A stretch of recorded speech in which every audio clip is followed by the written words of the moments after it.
श्री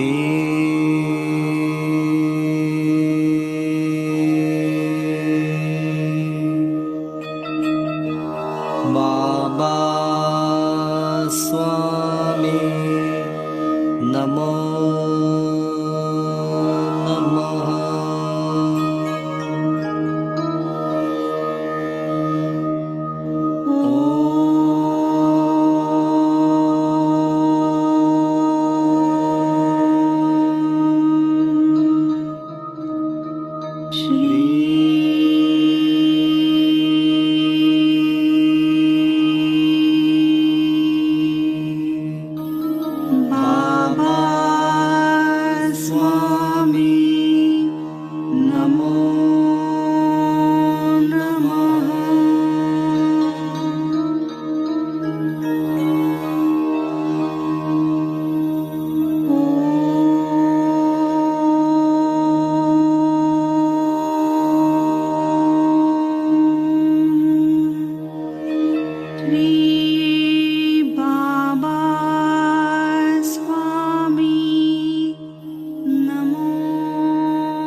सभी पुण्यात्माओं को मेरा नमस्कार।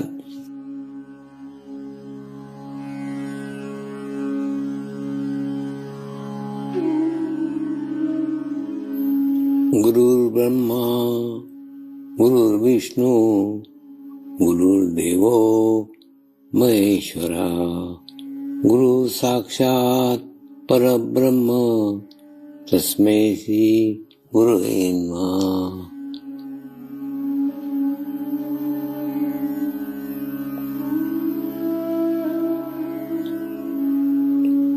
ध्यान की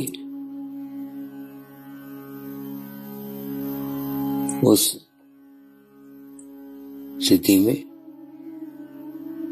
जाएंगे जहाँ शरीर भाव पूर्णतः समाप्त हो जाता है।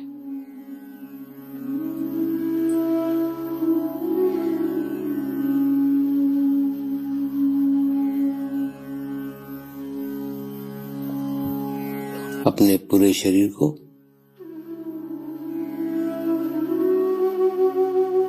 पूर्णतः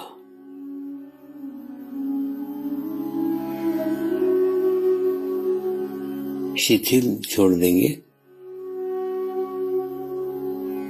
एकदम रिलैक्स हो जाइए।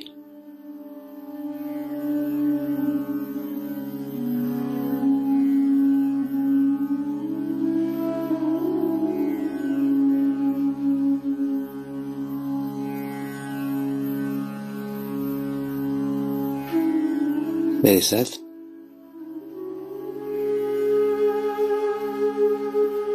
मंत्र का उच्चारण करेंगे।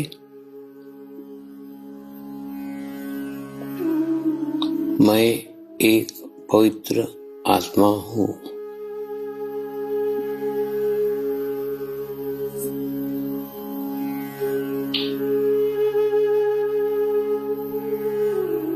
मैं एक शुद्ध आत्मा हूँ।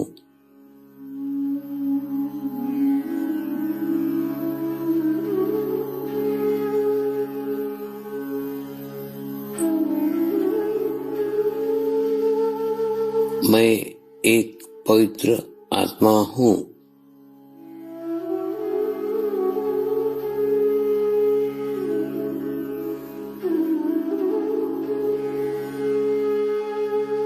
मैं एक शुद्ध आत्मा हूँ।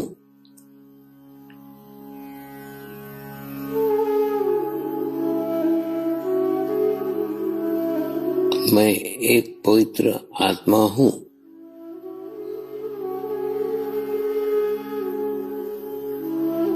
मैं एक शुद्ध आत्मा हूँ।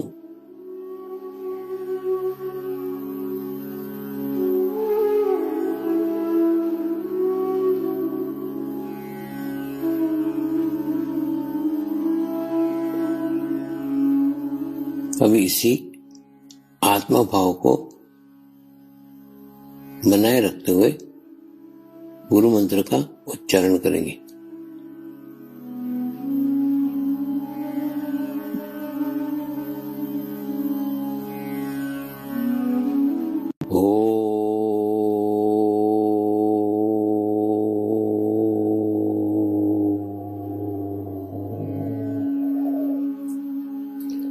श्री शिव कृपानंद स्वामी नमो नमः।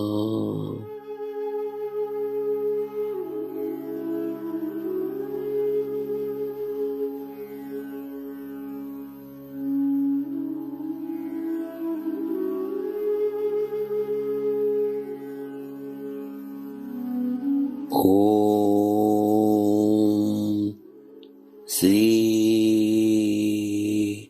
शिव कृपानंद स्वामी नमो नमः।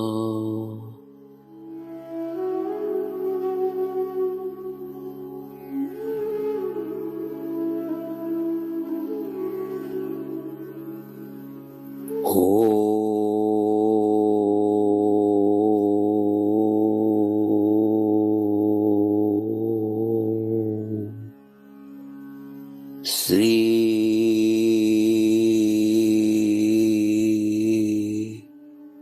शिव कृपानंद स्वामी नमो नमः।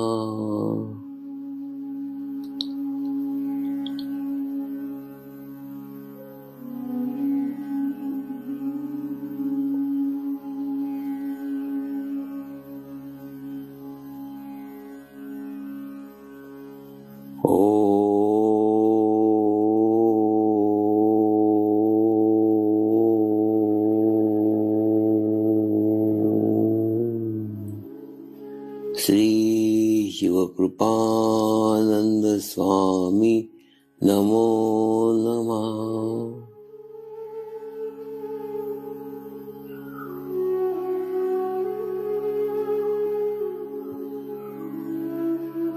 ओम श्री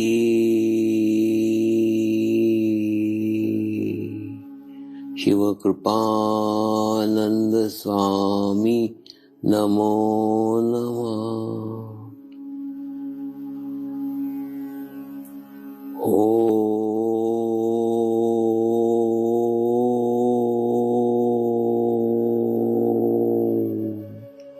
श्री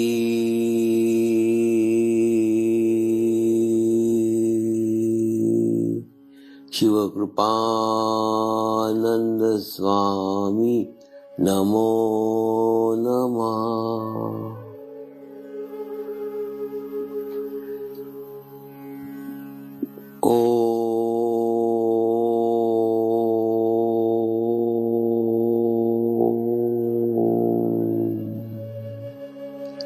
श्री शिव कृपानंद स्वामी नमो नमः।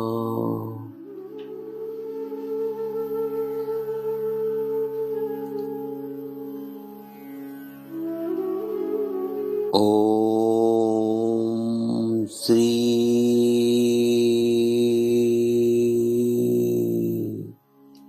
शिव कृपानंद स्वामी नमो नमः।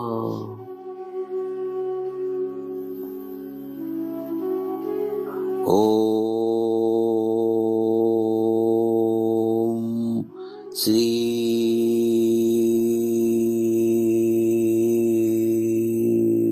शिव कृपानंद स्वामी नमो नमः।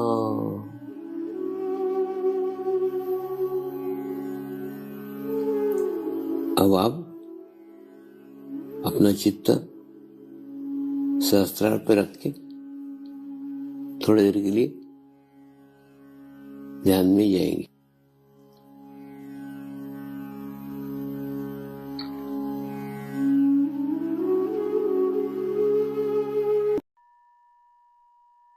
आए हुए सभी पुण्यात्माओं को मेरा नमस्कार। आज के कार्यक्रम की शुरुआत भगवान राम के जीवन काल की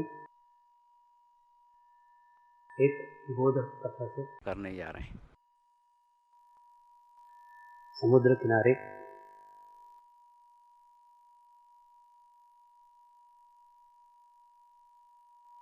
लंका जाने के लिए सेतु निर्माण का कार्य चल रहा था।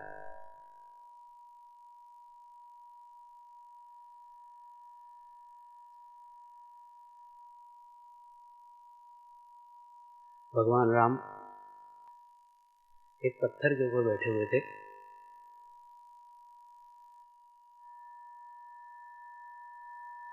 उनके हाथ में एक तीर था। उस तीर से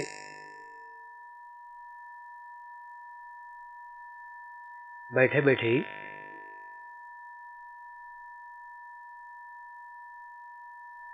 वो जमीन पे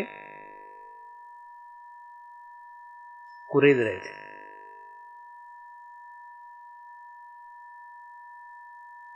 कुछ औचित्य नहीं था, कोई उद्देश्य नहीं था। जैसे कोई बेचैनी में पैर के अंगूठे से जमीन कुरेदता है, वैसे ही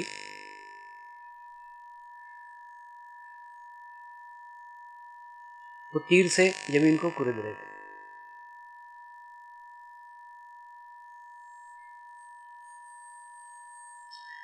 कुरेदते कुरेदते और समय बीतने के बाद उन्होंने देखा जिस जगह वो कुरेद रहे थे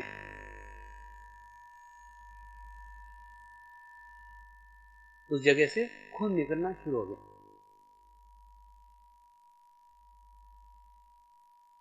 थोड़ी जमीन को खोद करके देखा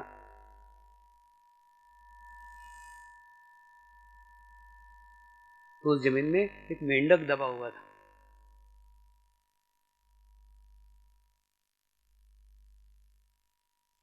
भगवान राम को बड़ा आश्चर्य लगा।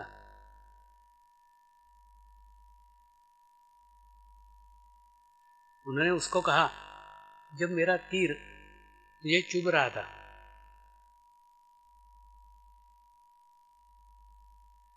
और इतना चुभा कि तेरे शरीर में से खून निकलना शुरू हो गया,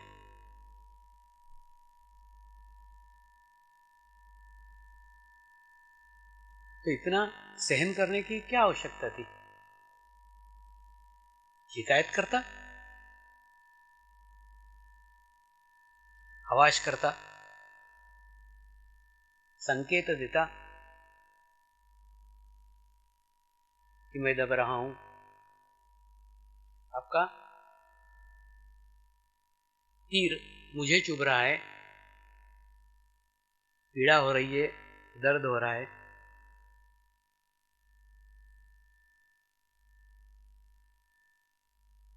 और इतनी चुभन है कि चुभन के मारे मेरे शरीर से लहू बहने लग गए।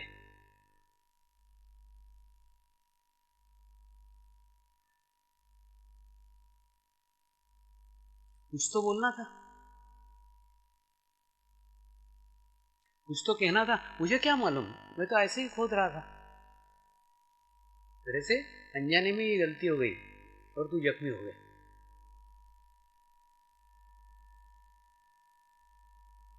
मेंढक ने कोई जवाब नहीं दिया।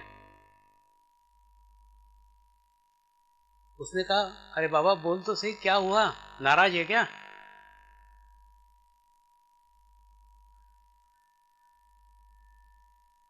मेंढक ने कहा,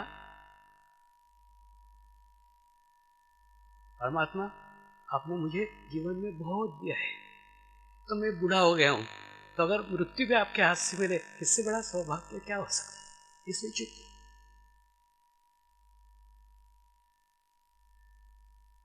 धन्यवाद देता हूं आपको कि आपका चित्त, आपका ध्यान आपकी करुणा, आपकी कृपा किसी न किसी कारण तो मेरे ऊपर हुई।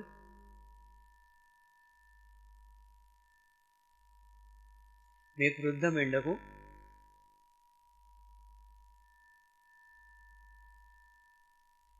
जीवन में सब कुछ प्राप्त हो गया।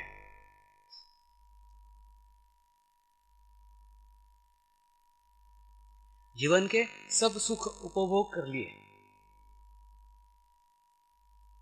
तो जीवन में इतना सारा अगर आपकी कृपा से मिला, इतना सब अगर आपकी करुणा से मिला, तो एक छोटी सी चुभन मिल रही है, तो उसकी शिकायत क्या करो? जो मिला है उसके सामने ये जख्म कुछ भी नहीं है। इसलिए इसकी शिकायत करना उचित प्रतीत नहीं होता। इसलिए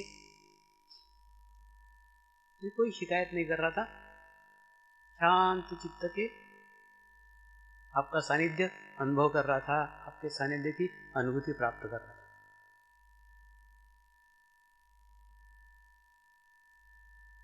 क्या हम जीवन में मेंढक को गुरु नहीं बना सकते?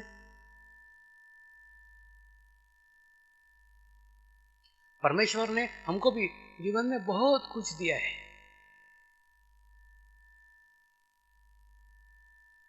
लेकिन जो दिया है उधर हमारा ध्यान ही नहीं है। और कभी एक आध बार कोई चीज नहीं मिल जाती, कहीं एक आध बार कोई दुख मिल जाता है, कोई घटना हो जाती है, तो उसकी शिकायत क्या परमात्मा से करना? आप सकारात्मक देखो कि परमेश्वर ने हमको जीवन में कितना दिया है। जो दिया है उधर देखो, जो नहीं मिला है उसका एहसास भी नहीं होगा। और छोटी छोटी बातें ध्यान रखने योग्य भी नहीं है।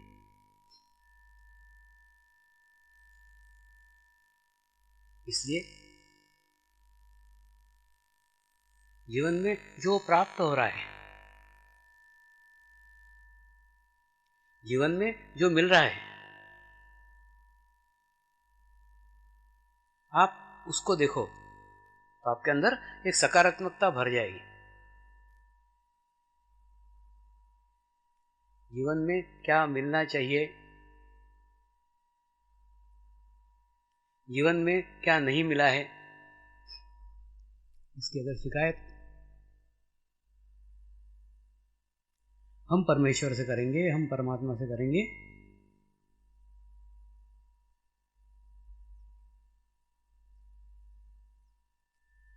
तो आध्यात्मिक उन्नति नहीं हो सकती।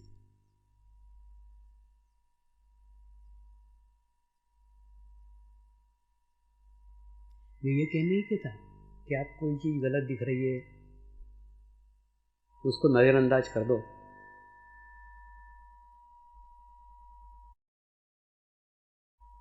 कुछ खराब दिख रहा है, कोई अव्यवस्था दिख रही है, उधर आंखें बंद कर लो।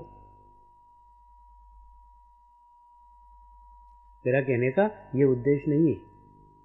मेरा उद्देश्य है शिकायत के साथ साथ सुझाव भी दो। कहीं पे भी आपको कुछ भी शिकायत हो, कहीं भी कुछ दिख रहा है, कमी है, तुरंत सोचो इस कमी को मैं कैसे दूर कर सकता हूं, इस कमी को दूर करने का क्या उपाय हो सकता है, किस माध्यम से, किस तरीके से इस कमी को दूर किया जा सकता है।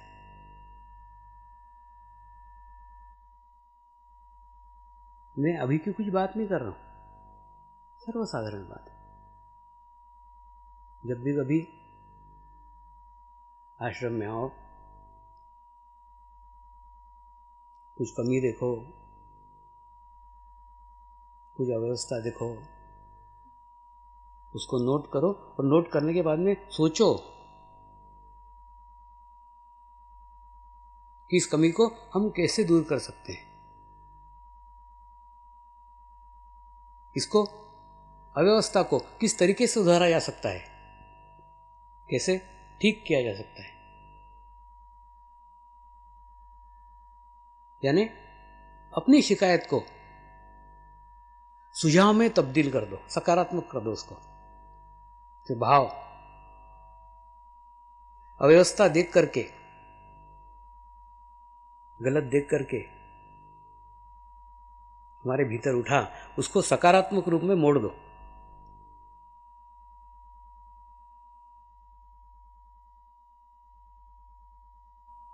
आश्रम में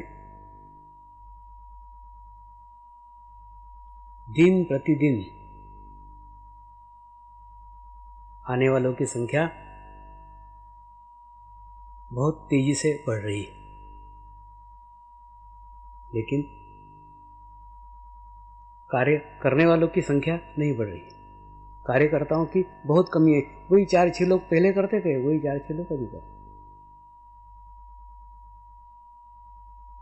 उसमें कोई भारी बदलाव नहीं आया है। इसलिए शिकायत के साथ साथ आपके सुझाव भी दो, क्या किया जा सकता है, उसमें आप क्या मदद कर सकते हैं, आपके पास उसकी क्या रूपरेखा है। यानी अपने जीवन के आने वाले ऊर्जा को, आने वाली शक्ति को एक नया मार्ग दो, एक नया रास्ता दो।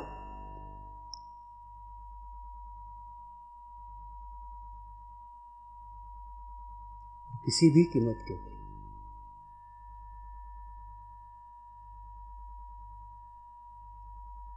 फिर कैसे कह रहा हूं, किसी भी कीमत के ऊपर आप आपकी मानसिक शांति को मत गंवाओ। कई बार छोटी छोटी घटनाएं,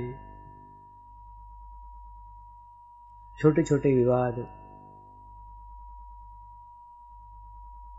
छोटी छोटी बातें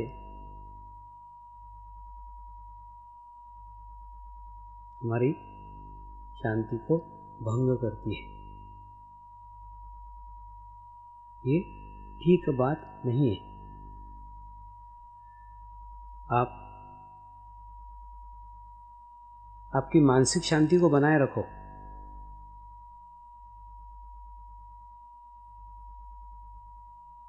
मानसिक शांति बनाए रखोगे तो आध्यात्मिक स्थिति भी बनी हुई रहेगी। और आध्यात्मिक स्थिति अगर बनी रहेगी तो बाकी सब स्थितियां, परिस्थितियां सब बदलते चली जाती।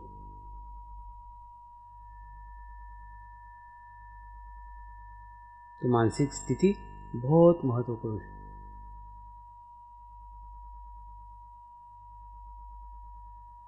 जब भी कोई बड़ा कार्यक्रम होता है, पूरा हिला के रख दे तो मेरे को 2-3 दिन आते हैं। इससे निकलते हो हड़बड़ हड़बड़ हड़बड़ हड़बड़। अरे शांत चित्त से निकलो,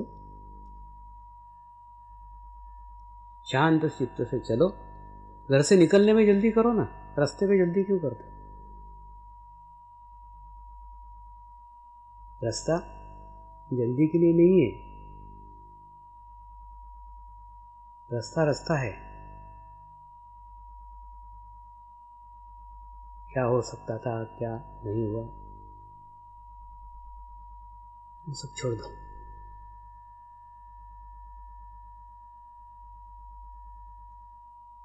शांत चित्त होकर निकलो, शांत चित्त से पहुंचो, शांत चित्त से रहो तो शांत चित्त से जाओ। जाने की भी हड़बड़ हड़बड़, आने की भी हड़बड़ हड़बड़ हड़बड़, जाते समय भी कार्यक्रम कब खत्म हो रहा है? 5 बजे? नहीं, 2 बजे खत्म करो, हमारी 3 बजे की ट्रेन। यानी हमको 2 बजे जाना है, इसलिए कार्यक्रम 2 बजे खत्म करो।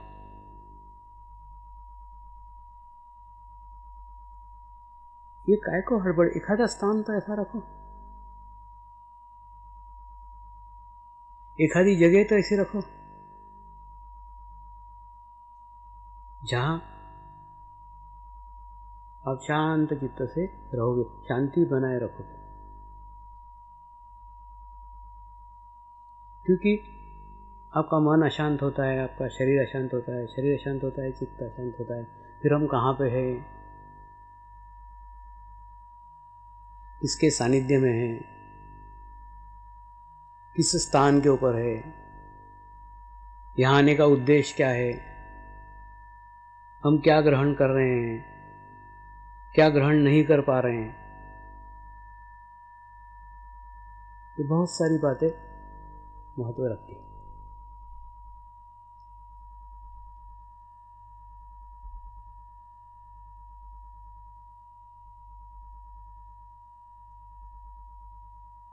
सदगुरु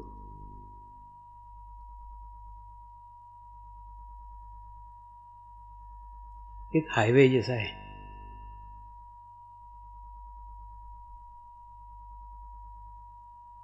जैसे कहीं पे भी लंबा रास्ता तय करना है, लंबा मार्ग अवलंब करना है, काफी दूरी तक जाना है, तो ऐसी बड़ी यात्रा के लिए, ऐसी लंबी यात्रा के लिए, ऐसी अंतिम यात्रा के लिए रास्ता भी बड़ा लगता है। छोटी छोटी गलियां, छोटे छोटे रास्ते, छोटी छोटी पगडंडियां लंबी दूरी तक नहीं चल सकती। लंबी दूरी के लिए हमें हाईवे की आवश्यकता होती है। हाईवे यानी वो मार्ग, हाईवे यानी वो रास्ता, जो रास्ता सुगम हो, जो रास्ता स्वच्छ हो, जिस रास्ते पे अवरोध न हो,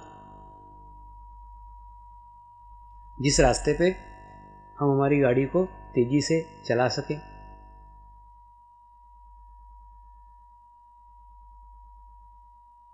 ऐसा हाईवे सदगुरु होता है। लेकिन सदगुरु हाईवे है, सदगुरु मंजिल नहीं है। आप हाईवे तक पहुंच गए यानी मंजिल तक पहुंच गए, ऐसा नहीं है। हाईवे हाईवे है, मंजिल मंजिल है। सदगुरु तक पहुंचना यानी एक बहुत बड़े मार्ग का अवलंब करना, बहुत बड़े रास्ते तक पहुंचना, जहां से मार्ग सुगम हो जाता है, आसान हो जाता है। अब आपके शरीर रूपी वाहन को लेकर उस हाईवे पे चलते हैं, लेकिन हाईवे कितना भी सुंदर हो, हाईवे कितना भी स्वच्छ हो, हाईवे पे कितने सुंदर सुंदर वृक्ष हो, हाईवे पे बड़े सुंदर सुंदर तालाब हो,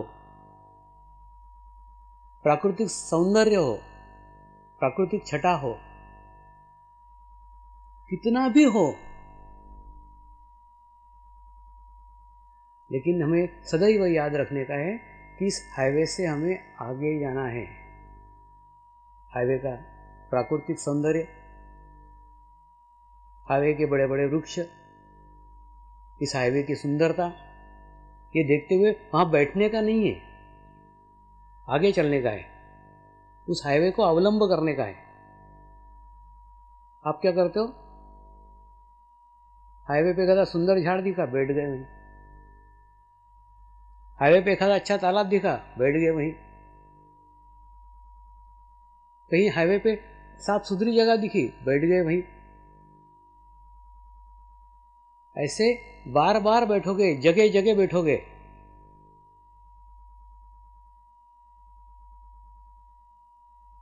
तो हाईवे पार कब होगा? हाईवे सदैव हजारों लाखों लोगों के लिए बनाया रहता है। आप जैसी हजारों लाखों गाड़ियां उस हाईवे से जाने वाली रहती है। इसीलिए इतना बड़ा, इतना चौड़ा, इतना आकर्षक बनाया जाता है, क्योंकि वहां एक बहुत बड़ी सामूहिकता रहती है, बहुत बड़ी कनेक्टिविटी रहती है, और हजारों लाखों लोग उस हाईवे का अवलंब करते हैं। ठीक इसी प्रकार से सदगुरु के मार्ग का अवलंब करो, सदगुरु को पकड़ो मत। सदगुरु के पास ठहरो मत, सदगुरु के पास रुको मत, क्योंकि तुम्हारे रुकना हाईवे के उद्देश्य को पूर्ण नहीं करता। इस प्रकार हाईवे का उद्देश्य है कि आपको आपके मुकाम तक पहुंचाना, हाईवे का उद्देश्य है कि आपको आपके मंजिल तक पहुंचाना। ठीक उसी प्रकार से सदगुरु का भी उद्देश्य है आपको आपके मोक्ष तक पहुंचाना। अगर आप रुक गए, आप बैठ गए, तो उसका भी उद्देश्य पूर्ण नहीं होगा, अधूरा है। इसलिए सदगुरु अवलंब करने की चीज है, सदगुरु पकड़ के बैठने की चीज नहीं है।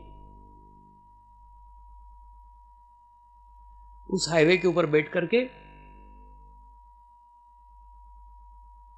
आप स्वयं तो लेट हो ही रहे हो, आप तो अटक के पड़े ही हो, और पीछे आने वाली गाड़ियों के लिए भी रास्ता रोक रहे हो, जाम कर रहे हो। अरे बाबा, आपके पीछे हजारों लाखों आत्माएं आने वाली है, उनके लिए मार्ग प्रशस्त करो, आगे बढ़ो। तुम एक ही जगह स्थित हो जाते हो, एक ही जगह बैठ जाते हो, तो ना तो तुम मंजिल तक पहुंचते, ना दूसरे को पहुंचने देते, वहीं के वहीं चक्का जाम। आने वाला प्रत्येक सूरज,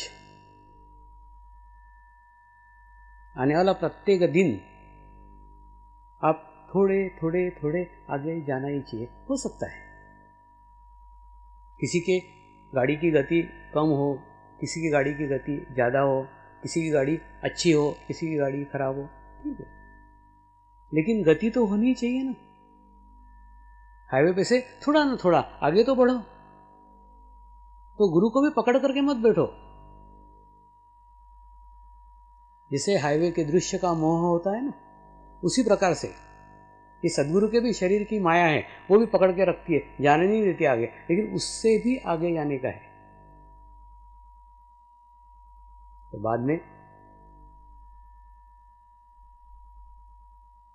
ये हाईवे आपके मंजिल के करीब आपको पहुंचा देगा, लेकिन करीब पहुंचने के बाद आगे का रास्ता छोटा है, आगे पगडंडी है, हाईवे नहीं है। हाईवे की एक सीमा है, उस सीमा तक हाईवे जाएगा, उसके बाद में प्रत्येक को अपना रास्ता स्वयं तय करने का है।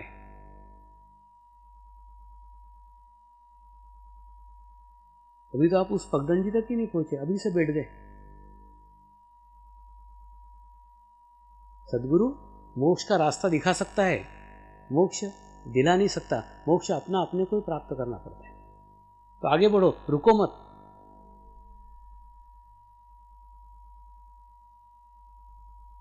तो सदगुरु स्वयं खुद कुछ नहीं करता, आपको ही करना पड़ता है। जैसे आप देखते हो कि नहीं, एक दूरबीन रहती है, वो दूरबीन से बहुत दूर तक का देखा जा सकता है। वो सुंदर सुंदर पहाड़ है, सुंदरों पे झाड़ियाँ हैं, अच्छा मंदिर है, मंदिर की ध्वजा दिख रही है, एक तालाब दिख रहा है। किसको दिख रहा है? जिसके पास दूरबीन है। जिसके पास दूरबीन है वो ये सब कुछ देख सकता है। जिसके पास दूरबीन नहीं है वो नहीं देख सकता। दृश्य दोनों ही व्यक्तियों के सामने खड़े हैं। दोनों के सामने पहाड़ है, मंदिर है, ध्वजा है, तालाब है। एक को दिख रहा है, एक को नहीं दिख रहा है। अंतर क्या है? जिसको दिख रहा है उसके हाथ में दूरबीन है, और जिसको नहीं दिख रहा है उसके हाथ में दूरबीन नहीं है। तो जो रोल दूरबीन का होता है, दूरबीन आपको दूर की चीज पास में दिखाती है, लेकिन खुद दूरबीन दिखाती है क्या? नहीं। हम आंख से देखते हैं। अगर आपकी आंख ही नहीं हो तो दूरबीन दिखाएगी क्या? नहीं। बिना आंख के दूरबीन से नहीं देखा जा सकता। ठीक उसी प्रकार से अगर आपका चित्त एकाग्र न हो, आपने आपकी चित्त की आंख बंद करके रखी हो, तो सद्गुरु के दूरबीन से भी कोई फायदा होने वाला नहीं। आगे आगे बढ़ने का है, जीवन में कुछ आध्यात्मिक प्रगति करने की है, प्रोग्रेस करने की है, तो अपनी आंख अपने को खोलना ही होगी। सिर्फ दूरबीन पकड़ने से, सिर्फ दूरबीन से देखने से बाहर का दृश्य नहीं दिखेगा। दूर का दृश्य देखने के लिए हमको हमारी आंख खोलना ही होगी। ठीक उसी प्रकार से जब तक हम हमारे चित्त को शुद्ध नहीं करते, जब तक हमारे चित्त को पवित्र नहीं करते, तब तक सद्गुरु रूपी दूरबीन भी कुछ नहीं कर सकती। आखिरी प्रयत्न आपको आपके करना ही होंगे।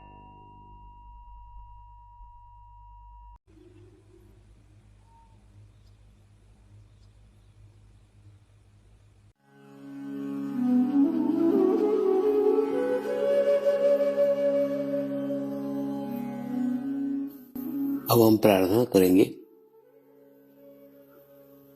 सभी आत्माओं की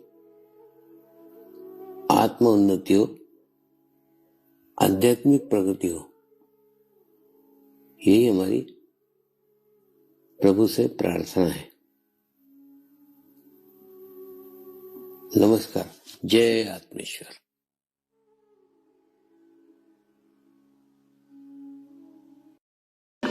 शांति पाठ करेंगे।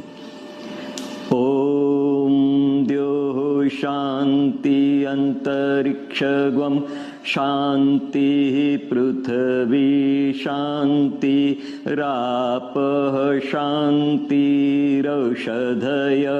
शांति वनस्पतयः शांति विश्वे देवाः शांति ब्रह्म शांति सर्वगं शांति शांतिरेव शांति क्षमा शांतिरेधि। ओम शांति शांति शांति सर्वारिष्ट सुशांतिर्भवतु।